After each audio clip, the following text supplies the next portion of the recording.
6-time founder, 150 times angel, 20 times LP, 10 times advisor, 3 times dad uncle hybrid, 2 times unicorn exits, 1 times husband, and infinite times thoroughly good dude. The only person I know to have built the most boring business on earth, exit it for an astronomical sum, then choose to do it again, just this time with agents. We built a fund together, it failed, and you were back to building with that endless, irrepressible joy you bring to everything you do within 3 months. My respect and admiration for you knows no bounds.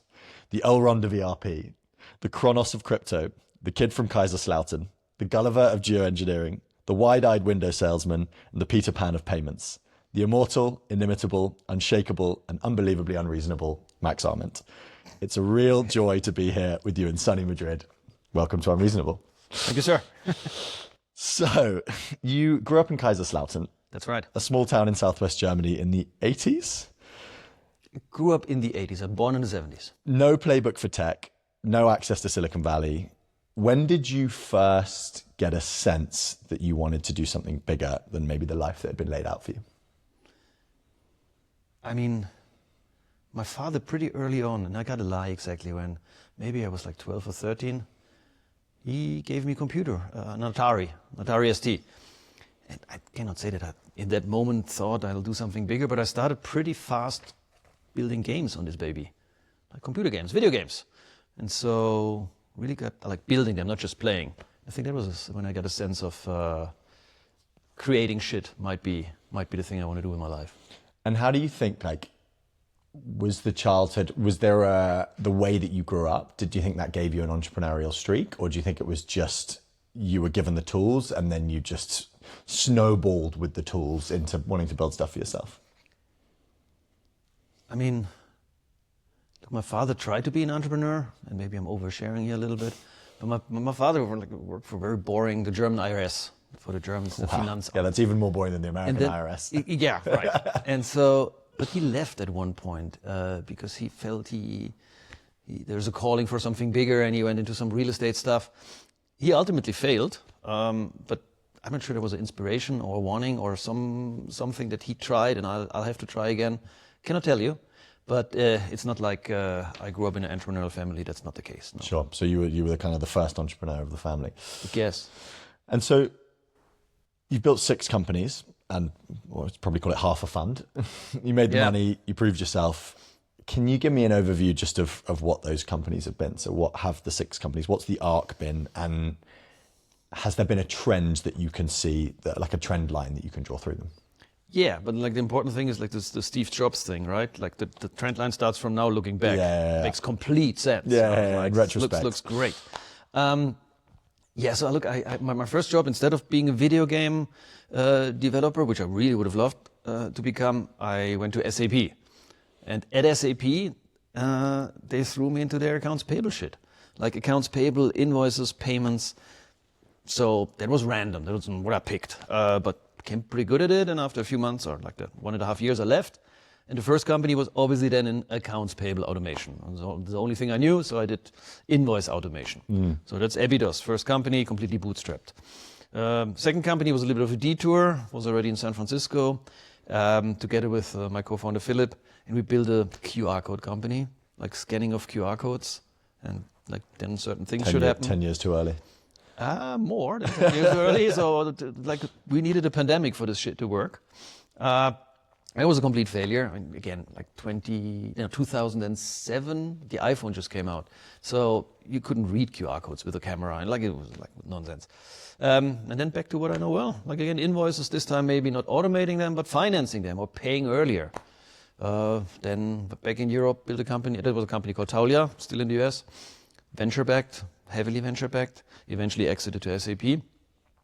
And then Centrifuge, back in Europe, now a global company, tokenization. And the first asset that we tokenized, what is tokenization? I mean, taking a thing from the real world and putting it on a fucking blockchain. That's tokenization. What was the first asset? An invoice, because that's all I know.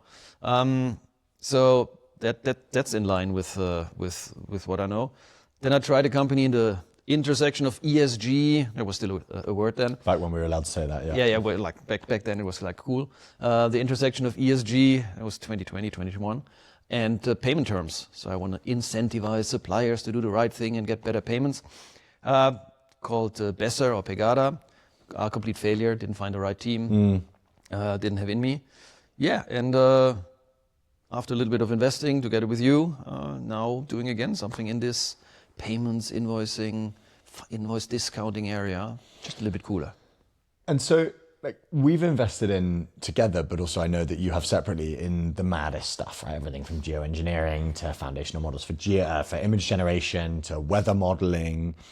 And yet you've spent probably 70%, maybe even more, maybe 80, 90% of your career working in, like, I would argue, quite a specific slither of financial services and payments, which isn't the most interesting sector to the outside world. No. Like, tell me about how you get excited by problems, where you get excited, and how you've stayed excited about the same space for probably the best part of the last 15 years, I suppose, minimum. Even more.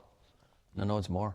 I guess the secret is, for me, if you become good at something, really good, like really know your shit, you can get really excited and really passionate about it. And I think that's what happened. I mean, obviously, at the very beginning, like, okay, accounts payable, paying an invoice, all right, I'm fine. But at one point, you could really understand how it works, what problems there are. And then there is, yes, it's accounts payable, it's accounts receivable, it's about paying, but there is something bigger, something with impact. And I'm not talking about the tree-hugging impact here. Like, there is something, if you think about an invoice or a payment, or business in general, B2B, what's B2B or business about? There's one thing that matters, getting fucking paid. Of money, Yeah, getting fucking paid. Nothing else matters. And so making that happen for a small, medium business somewhere in the world, that's fucking cool. And I want to come back to the ideas bit, but I think before we go there, these days when you think about a company, and I know this because we've spoken about it a lot, like with Causa Prima or new business, the desired outcome is orders of magnitude bigger. Well, every business you seem to build, you want to build it an order of magnitude bigger than the last one, right? Tell me about that thinking big bit. Like, did 20-year-old you think that big? Or has that thinking big laddered up over time? Like, how do you think the ambition has changed over time? That's a good question. So I remember one thing, and I shared it a few times. When I left SAP, so that was when I was like 24, 25. So I started 23, so I left at 24, 25, I don't remember. Left to build my own company. I didn't fucking know what to build. It just will probably be something with invoices, as we just discussed. And my then co-founder, Carsten, the conversation I remember, he asked me, so why? Well, obviously, it was a German conversation. So why are you doing this, and what is important to you? It was an interesting question for me as a kid. I didn't think, I just want to build something. And I said, I want to build something that lasts, like something that's permanent, or translated, like has impact for a longer time. And naively back then I thought, and it's kind of true, I want to build some software that sticks around, that actually people 20, 30 years later still use the thing. And that became fucking true.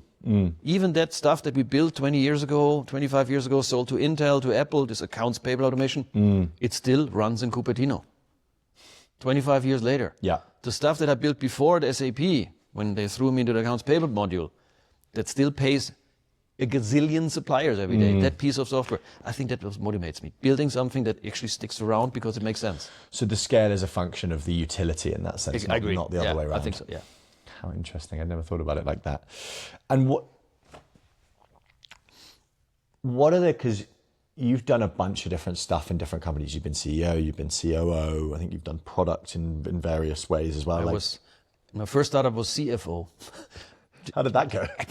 Well, just because the oldest one was the CEO, that was one of my co-founders. Sure. The one that coded the longest was the CTO, and my father worked for the German IRS, like the CFO. So, by obviously. Sure. So yeah, you've held a multitude of positions with varying success by the sounds of things. Yeah.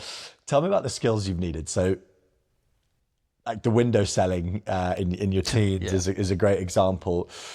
Have you identified skills that you needed and gone and developed those, or has it happened more organically over time, Totally where you've organically. just kind of built the skills and built the confidence to do stuff through repetition? Totally organically. So like, again, looking back, it's like, oh, good job, Max, that you did all well that. done. But like, no, I was like an introvert, techie, nerdy coder, engineer. That's how I started.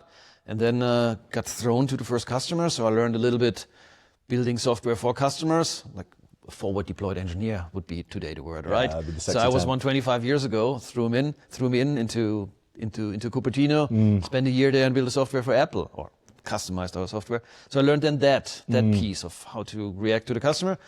And then I learned really selling. I became fucking good at it, I think. I think I had a little bit of, with this Windows 95 thing, I had a little bit of training as a kid, how to sell, but the real experience and training came when I moved to the US and my company got acquired. I worked with the greatest sales leader ever. Really? That was my boss then for a few years. He was from New Orleans. Bob Fresnada is his name. And he taught me everything about selling. And if you do both, and everybody knows that, I think, but I repeat it anyway.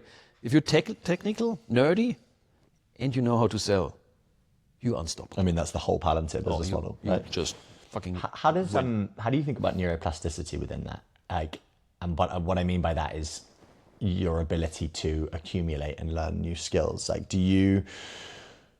Because I feel like one of the things that I admire about you is you're very unafraid to go at anything. Like you'll go at a problem and you'll be like, okay, I'll work out how to work it out, and then I'll work out the skills that I need to do that. Do you think that you've always had that? I can just learn anything, or do you think that by learning things, you then become comfortable learning more things? I think I had something of that I had all my life. Like taught myself coding, like early on. And there was nobody that taught me. It was the usual from some magazines and I guess that's it, magazines. That's how I learned it. The idea that people would learn computer programming out of a magazine now is like, tell that to an 18-year-old, they'd blow their mind. Yeah, like I just thought about it. Like there was no internet. There was no CDs shipped around. It was like, it was a fucking magazine, and you typed in whatever they print to you, and that's how you learned it, and then you tweaked it. That's how I learned. So I think there was something of that all my life, that I had it in me to teach myself something that makes sense, that I'm interested in, got thrown in. So with this sales leader, I'd be really interested to know, what do you think he taught you? What was the was it repetition, or was it actually a specific approach and a specific framework and set of techniques? No, he's not. He's definitely not a structured guy. Okay. Like framework and this Like sales. the classic salesperson. No. He's that guy, like very relationship, social selling. That's Bob's superpower. And just a matter of repetitions, going out in front of customers together, and sales is not just an art; it's a science as well. So how you in that case, he was very strategic, like bringing the right people into a sales call, showing up in person, which things that we forgot today. We think we can fucking sell everything over Zoom. Things are sold 5 minutes before the meeting and 5 minutes after, not in the Zoom meeting. So in the 5 before and after, you don't have on Zoom. So you got to fly. Talking here about $1 million deals, right? Yeah. If you want to sell enterprise software, you go there. And the 5 minutes before, that's when you close the deal. And the 5 minutes after. And that's what relationship building, it's that's trust, it's psychological that's safety. How you sell, I think. And how does, I'm jumping around a bit here, but how does failure play into that for you? Because, I mean, I've seen it firsthand when we decided to stop doing Earth, the fund we were raising, like it definitely hit me for 6, and I know it hit you pretty hard as well. But you've done that multiple times. You've been knocked down arguably more times than you've been up, right? Because by definition. Right, yeah, sure. What amazed me was the speed at which you bounced back. What does that look like to you? Like, how do you think about failure? What does it feel like when you're in those moments, and how do you get back up? I did feel great. The most recent memories, like 6, 7, 8, no, what was it, like 7, 8 7, 8 months ago? Yeah. Yeah, when we decided to stop because nobody wanted to give us money. Well, not enough people. Let's just be fair to us. Not enough Idiots. people want to give us money. So we decided to stop. How did it feel? Like shitty, like hell, like failure. It was very sad. Your question is, how did I turn it around? I don't know. I more thought about pausing instead of like going all into something else. So I want to slow down. That was I think that is it. Whenever I have a failure or something feels like it's the end of it, I try to slow down. And in that case, I was in San Francisco and came back from San Francisco. It's like, all right, let's do the next few months. Just not a lot, maybe just exploring a little bit. And when I get into that phase, typically after a few weeks, something magic happens and I find the next thing that I'm really excited about.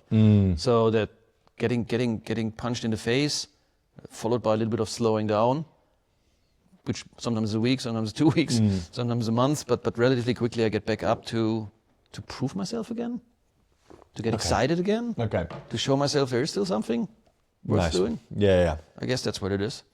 And in those pause moments, how do you look after yourself? Like, what does that slowing down actually look like practically? Because like, I suppose the challenge I had after that was I went straight into another job and I didn't have that ability to slow down. And like, it grated. I could feel my nervous system, like my emotions being like, what are you doing? Why are you going at this again? And I suppose these days you have the luxury of the financial security of taking that time off, but what does that looking after yourself? Like, what did you do? I don't know, when business number 2 or 3 failed and you weren't the kind of the Maex of today. So I'm wondering, well, I tried to do something different. So like the best story is like, yeah, it's somewhat of a failure. I left San Francisco 2017. I left my company Taulia, left the board. It wasn't necessarily a failure, but I left the company before we exited because it was in good hands. But it felt a little bit like, okay, now what's next? And then I purposely decided to take some time off when we came here to Spain, and my weird decision was to become a carpenter. Yeah, I've heard this. You heard that? Yeah. Okay, sorry. It's true though. So I clicked like, okay, I want to do something like with my hands. Which like, fucking, I can't do jack shit with my hands, right? But I just decided that's the thing. So ordered on Amazon a bunch of wood and drove with Paula. Poor Paula. You ordered wood on Amazon. Oh yeah. And then I drove with Paula around here. Literally everywhere. Nobody had special wood, like fucking driftwood or what do I know. And then we drove around here in the Madrid to go to some, I don't know, those factories are called, that wood things, and bought some as well and put it in the garage. Still to that fucking day, it's in the garage, because a week later, I didn't even start the wood thingy, carpenter thing. I decided, okay, let's create a crypto company instead. So I think the slowing down and focusing on something else pulled me somehow back into what is cool. Yeah, interesting. And so what defines, because I know there's DJ turntables in your office, which I'm pretty sure you've never touched in the same way. What? Recently, actually, a few weeks ago. What defines the other and the main? Like, how do you think about, like, why aren't you a carpenter today? What then gives you that, I'm going to go and build a crypto company? Yeah. So I think the carpenter thing, or in general, things like a carpenter, the doing alone thing is not for me. I realized that is very, very important. Yeah. Like even the investing. So when we stopped doing Earth and our Ordinary, I thought, okay, continue angel investing. But this is like a very solo thing. So I know I need company. I need someone around me, bounce off ideas. So I think that's why the carpenter, or let's take carpenter as a metaphor. The carpenter-like things are not Jesus. for me. I like to, Oh yeah, he did that, right? Shit. So no, I need a team. I need to bounce off ideas. I need my co-founders. That's what I need. A backup. I need all that. Yeah, this is actually something I've really noticed, is you've always co-founded, I think, with a certain archetype, which is a Philip or a Henrik, of maybe to your bombastic, gut-driven, quite impulsive. They're generally quieter, more thoughtful, more considered. Maybe. How do you find that yin to your yang? Like, do you go and seek that out deliberately? How do you see that signal in the wild? Well, I don't have a great answer on that one. I wasn't always like that. So like that's the first thing. I was a very shy kid, as I said before. I'm sure in my first company, that's why they made me CFO. I was the coding tech fin guy. So I not very outgoing. I don't know how it happened. Maybe it was because of that sales guy in the US that taught me everything, that I then knew I need to seek the pieces that complete a team. No, I don't have a great answer. I'm sorry. No, that's all right. I think you're unusual in the sense that, like, if I think about having worked with you myself, but also speaking to Philip, speaking to Henrik, Josh, Joe, you always find these very deep, very close relationships with the people you work with. Like, do you think is that something deliberate, or does that just come naturally, and that you just maybe want to work with people who you think are friends? Like, I think for you, the line is very blurred. It's blurred, and then, like, I don't know what a chicken and what a fucking egg is here, but the truth is that I'll take.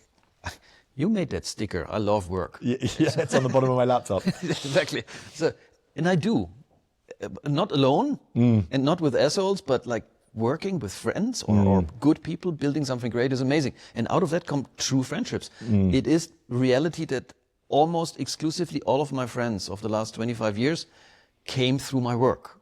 So it's not like fucking going to a bar. Well, the only person that I really met outside of work in a bar is probably my wife. Which is one shot, one kill. Exactly. But other than that, like my best friends somehow work related. Yeah. And so there's something in me is like, okay, let's build more companies that maybe more friends come. We glossed over carpenter to crypto company, but I think that's a non-trivial, to use a very kind of tech word, step change, especially because Centrifuge wasn't actually that close to what you'd built previously with Taulia. What is that process of discovering an idea and going to, because like I saw you do it with geoengineering, where you become like single-minded in an idea and you become very obsessive with it, and it's almost like you go into your cave and then you pop out with like something and you want to talk to people about the thing. But like, what does that process of discovering a new idea look like? And when's it ready? When do you think that you're like, okay, I'm going to build this X company, not Y company? Yeah, well, it's probably never ready. It's always iterating. Specifically, Centrifuge is a thing that changed like 11 times. I still don't really understand what it does, but yeah. I'll simplify in a minute. No, but the initial, look, there was some excitement about crypto that happened 2015, 16, like even only pre-Ethereum, Bitcoin-y. Philip and I got excited about crypto in general. Being in San Francisco gave you extra push. Came back to Europe, even more excited. Ethereum launched. And so we looked for something in the crypto space to do.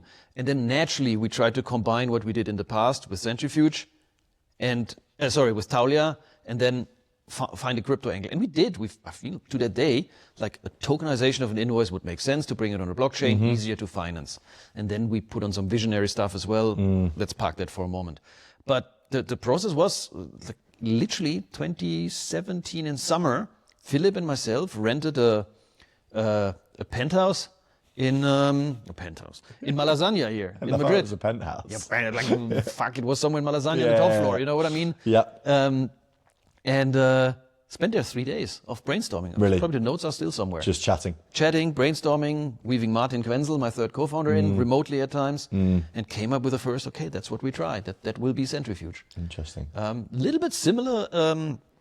Causa Prima now with Henrik, mostly with Henrik because Philip was in Philip Stelig. Stanislaus, a different Philip, it was in Munich mostly. But when Henrik and myself started, we whiteboarded here in Madrid for weeks in November, mostly December. And Philip said that Philip Stelig said that you also. He's like, Max always has a list of ideas. There's always kind of a note in his notes, like. How do you just spot an idea in the wild and then kind of let it percolate? And but like geoengineering is a really good one, right? It's like an incredibly niche space that you've gone deeper on than any other amateur that I know. What did that journey of like, what was the gateway drug and what was the journey into becoming like a complete geoengineering nut? Interesting. So first of all, I just spoke yesterday with one of like a company that I'm helping out with Convective. And they told me like yesterday, in 2 months, they will create a storm. I mean, how fucking great is that? Can you explain what geoengineering is very quickly? Yes, absolutely. I mean, look, I don't know if there's a definition of geoengineering, but geoengineering is using tech to modify the world around us, the physical world around us.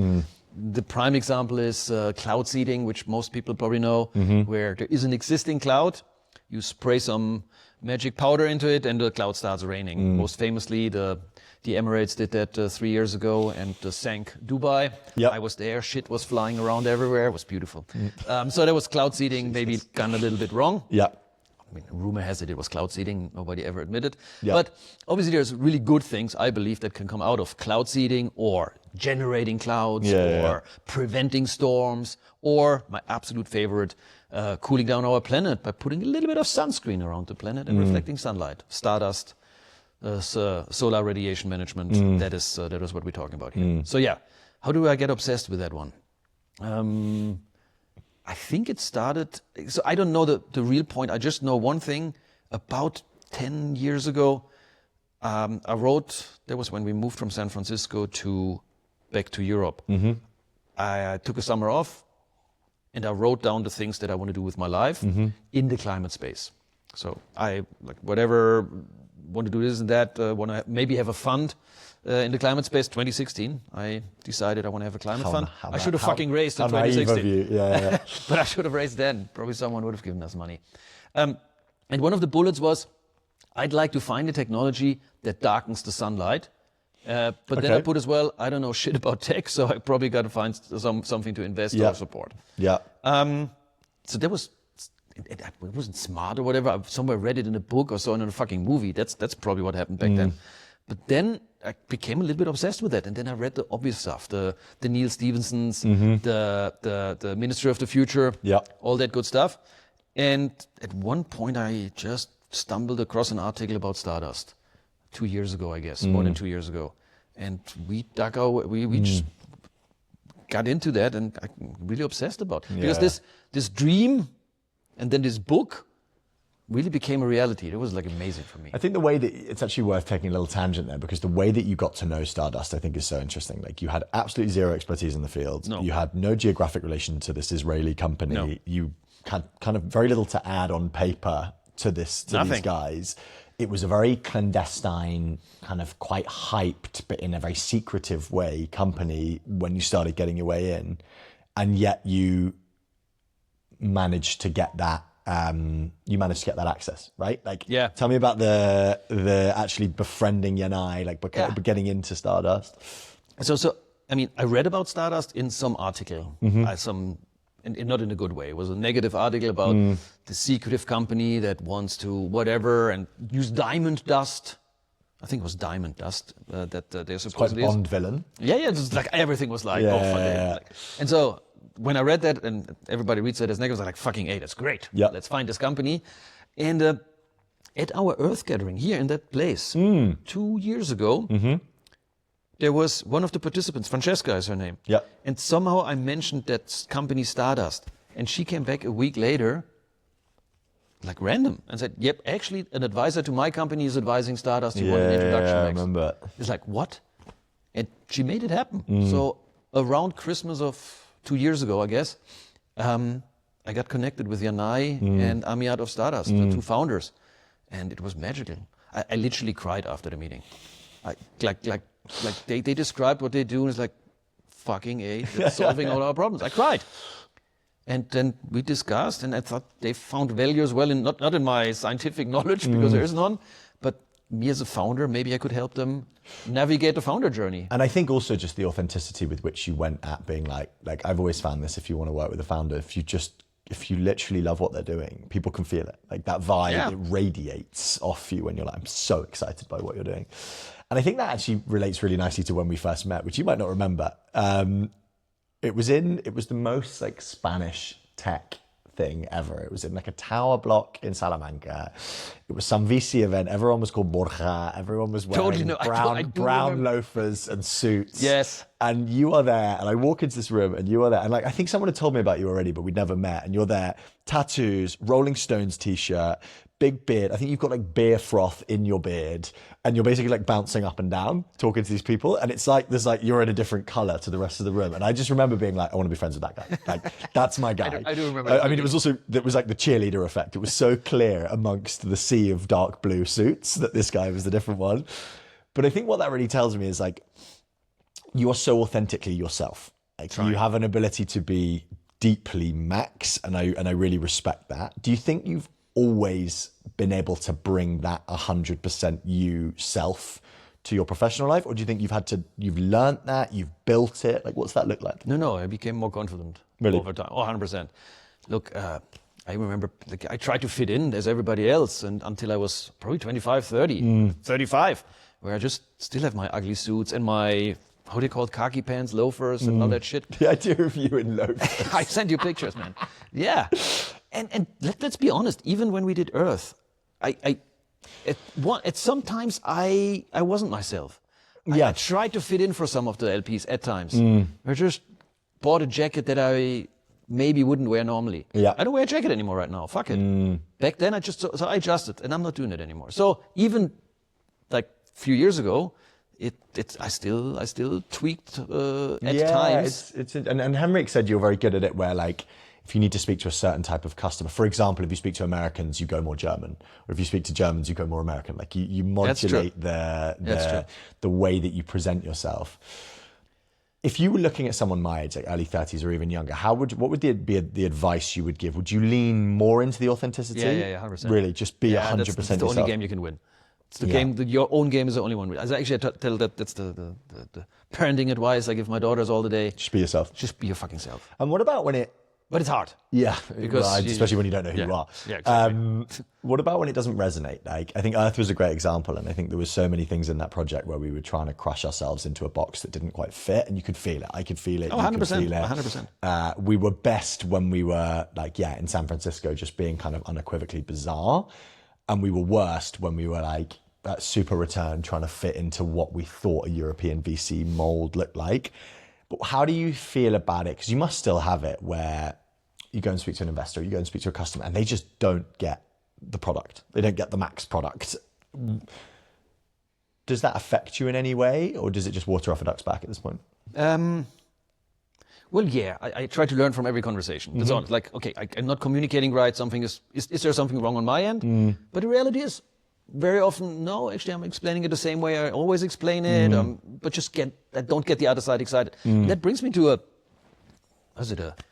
theme that I'm actually carrying around for many years, is like, and it fits for pretty much everything. And I start with marketing. If you market something, if you message something, if you sell something, if you have a tagline or whatever it is, I don't care that 100% of the world loves it or thinks it's okay, because I think that's shitty marketing, actually, because then it's pretty average if everybody thinks it's okay. Yeah.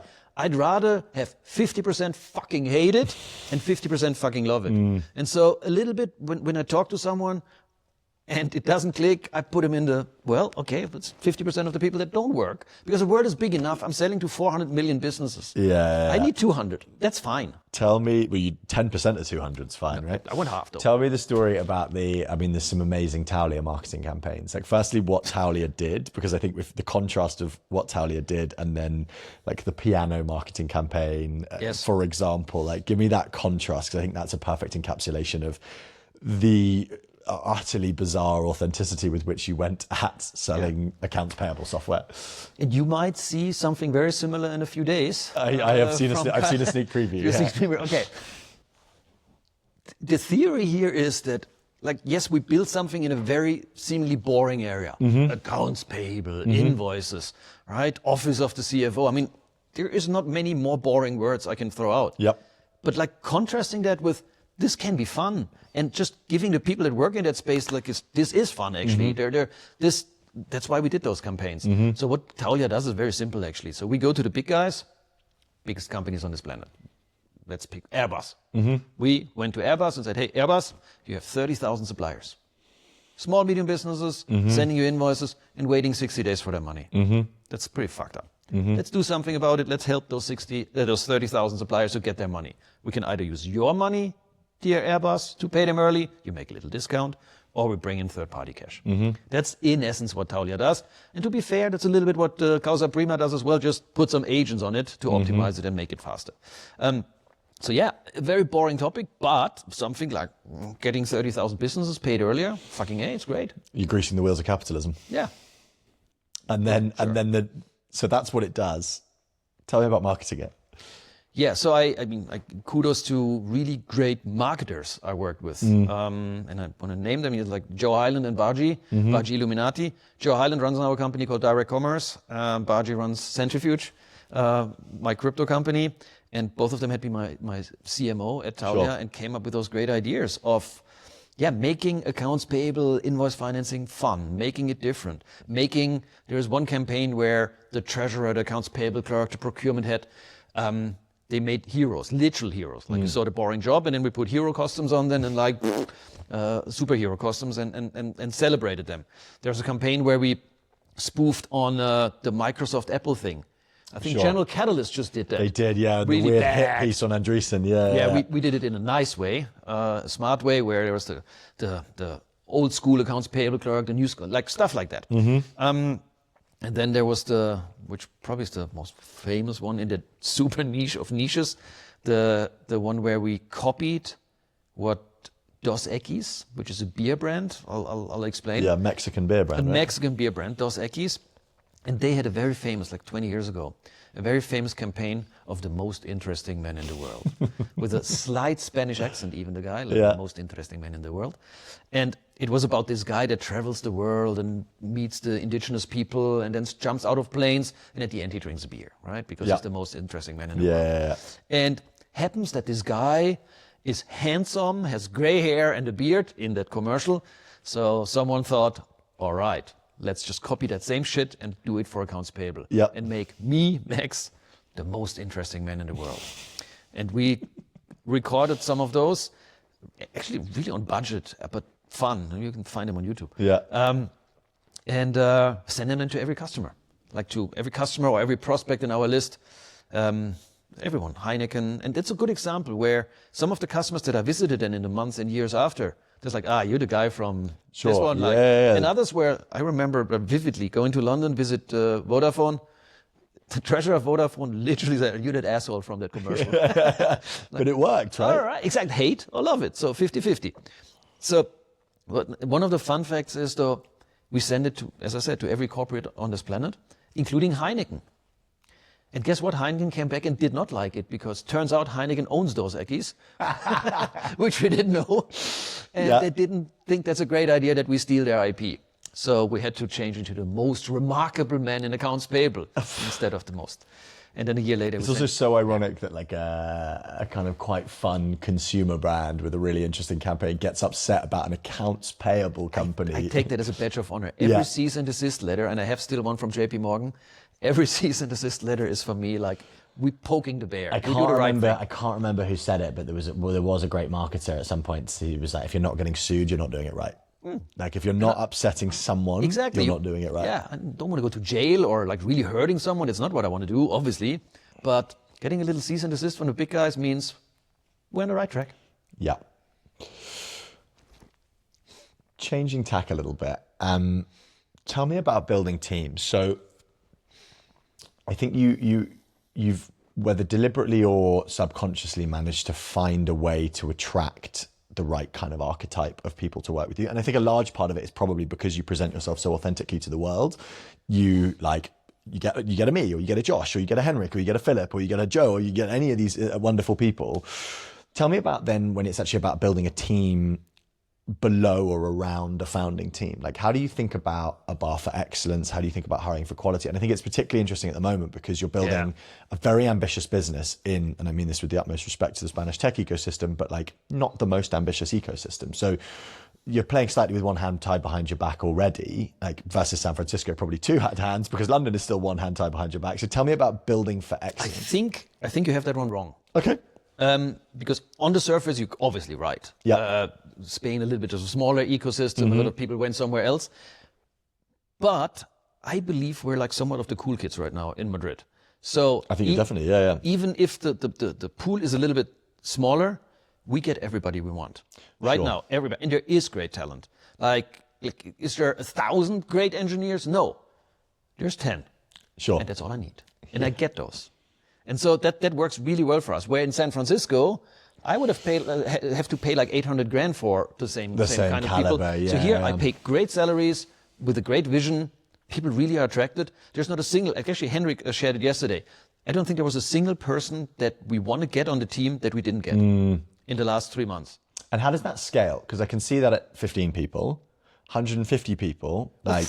I fucking hope that we don't need, like, yes, probably we get to 150 people, but this is not... I don't think companies will be built like 1,000 people anymore. So I think it still scales to 150. I interview every founder right now interviews every single one.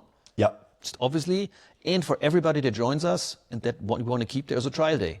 So everybody comes into the office for 1 day or almost 1 day, gets 2 tasks thrown at, and we test that person, how they solve that issue. Yeah. And if they start coding with their hands, then they're probably out. If they... fire Unless up they're Claude incredibly good at it. Yeah. We make an exception, yeah. Yeah, it's interesting. A very good founder friend at the moment does the same thing where and it's not token maxing to the extent that he doesn't want them to burn them. He just goes, here's like £500 worth of tokens or £1,000 worth of tokens. If you want to join, build me something. Yeah, I love that. Obviously, we want to have a conversation, but build me something. Maybe again, slight tangent. How do you think building a business will look differently now to Oh, there's a lot. I mean, I suppose you've got kind of gradations, right? Because when you were doing Ebidos, it was probably like almost pre-cloud, or cloud was It new. was pre-cloud. And then Taulia was like cloud was new. Yes. Centrifuge was, okay, we're going to reinvent the way businesses do like Web3 and blockchain because everything will be on chain. And now, so you've actually done kind of 3 macro cycles of tech in those 4 businesses. What's different now? So first of all, actually, it's interesting. I never thought about it that way. But it's good news that I had to shift 3 times already again. Yeah. Already, because now I do a 4th time. But this is fucking very different. Like one of the things, and I shared it with everybody, is in my previous businesses, except for the first one, obviously, but in the 2nd, 3rd, and 4th, I could tap into my existing network a lot. Yep. Like people that worked with me before were still agile enough, motivated enough, and eager enough to learn a new technology. That's a little bit harder now. I'm realizing that. Yes, there's great people I tapped from my network, but not as many as there had been before. I mean, I'm fucking old, so obviously everybody else in my network that I work with is like a little bit older, so it's harder. Yeah, comfortable and not adapting the new technology, new paradigm, AI pilled, agent first, and all that shit. It's not for everybody. So it's easier for someone fresh from college or with 1 or 2 years of experience to get into that paradigm and that shift of how things are done. So you can hire younger. It's more about hunger and speed of execution than it is about years on your CV. 100%. Like it pains me as well to say that, but experience and subject matter expertise, the stuff that I bring, almost becomes a commodity because you can learn that shit. There's something of a repetitions and all that, and relationships. I think you're underestimating hiring the right people, building a culture, selling to investors. Like you wouldn't have raised the money you've raised in 48 hours, basically, from probably the best European fund in Europe. That one, yes.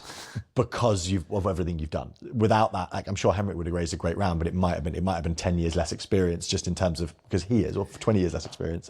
So I wouldn't undersell yourself in that sense. Fair enough. Back to the one more sorry, point. Now on the company building, because A, different talent, and B, as well, different roles. So the first 3 hires, more or less, that we did was actually 3 founder associates or operations engineers or like Swiss Army knives. Yeah. Extremely AI pilled, young, do everything in the company that is needed, which is very unusual. Normally you build engineering, you build product, and then maybe you get a chief of staff at one point. Like we did the other way around, and I'm so fucking happy. Really? It's the greatest. And are these kids technical?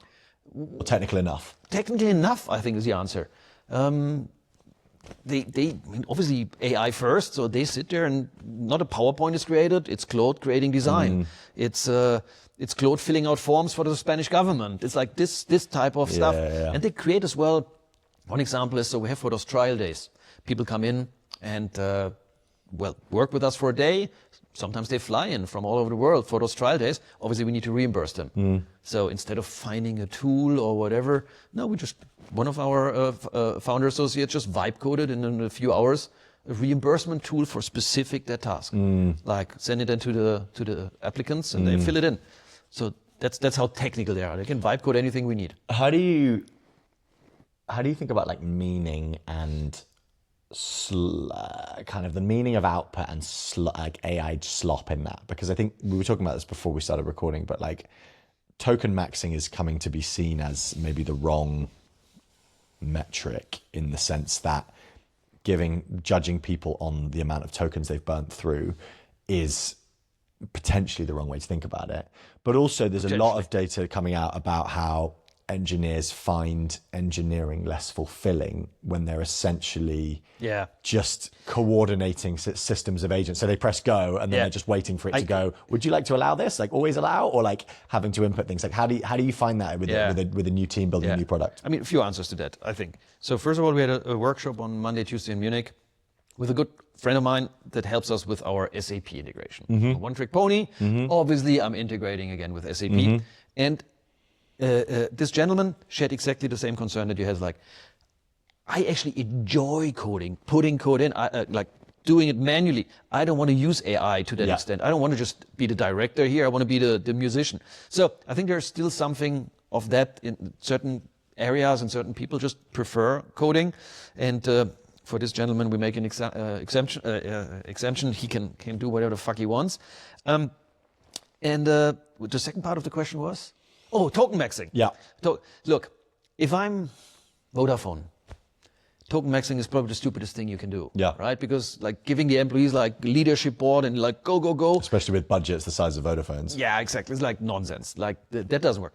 A small startup like ours that needs to really be super fast and iterate super fast, learn super fast. I do believe that unlimited token usage is still a thing.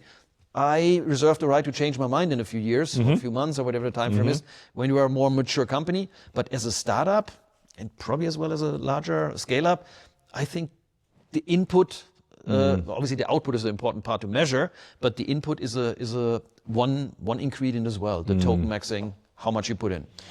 Yeah. So you talked about cost of engineering talent and access to great engineering talent being potentially arbitrage opportunities of working in a smaller economy. Yeah. You are unusual in that you're a German who's kind of become an American who now lives in Spain. Yes. What have you, thinking about Causa Prima specifically, but I suppose you had similar stuff with Centrifuge that you built in Berlin. Like, what do you think about taking different bits from different sides of the Atlantic and even different regions in now building this business? No, it's a great question, I think, because we deliberately set up Causa Prima to be able to have Americans work for us wherever they want. No, actually in Munich or in Madrid right now, so that's important. But we set up subsidiaries to make it relatively easy. We have a incentive mechanisms like an ESOP plan where we can incentivize all of them. So if we attract out of our office here, we are now 11 or 12 people, I guess, in Madrid. I think 9 of them are actually not from Madrid yet. Interesting. Three are from Madrid, coming. Yeah. One coming, one is there already. But we attract actually quite a few people from Copenhagen, from Paris, from all around Europe. An American is with us as well. So from the beginning, it was clear for us to, yes, local talent to be attracted, Munich talent in Munich, Madrid talent in Madrid, but as well getting a lot of internationals. Because there's just some things, maybe not engineering, but some things that just Americans do better. Yeah. Oh, I'd like an American marketing person. Yeah. Stuff like that. Yeah. So it's global business that happens to be in Spain more than anything. Yeah, from the day one. I mean, that's a question we get as well when we fundraised for the last round, and when I speak to some investors already for some future next rounds, the first question many ask is when US? Yeah. No, I'm sure. You know how it is. To raise big money next round, you'll absolutely have to have a good answer to that question prepared, right? I think we have. So 6 companies and half a fund. What's different 6 times in to first time in and third time in and fourth time in? Like, or how do you go faster now? Do you go slower now? Do you Way faster. Really? It's faster? Yeah, it's way faster. I mean, because I'm older, so one would think it takes a bit more patience. I don't, because the environment is too fast. Yeah. It's the competition is faster. The peers are faster. AI makes everything faster. Yeah. So no, this is a different speed than ever. Same level of fun, more fun, less fun? This is great. Really? No, this is fantastic. I have the fun of my lifetime right now.